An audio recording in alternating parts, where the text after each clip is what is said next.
Aš garantuoju, kad tavęs laukia dideli pokyčiai. Po 40 atsiras tai, apie ką gėda kalbėti tikriems vyrams. Taip, kūno pokyčiai po 40 neišvengiama mūsų vyriškėjimo, mūsų senėjimo dalis. Ką reikia daryti?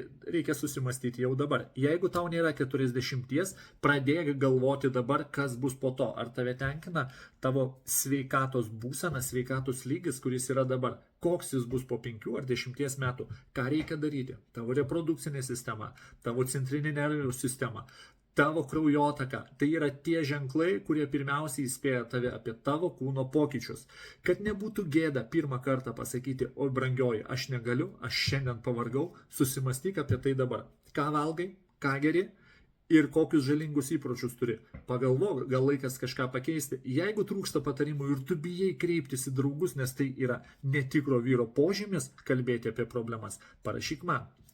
Aš tau drąsiai atsakysiu, ką gali padaryti šiandien, kad po 40 turėtum gerą, tvirtą sveikatą ir tavo vyriškumui negrėstų jokie pavojai.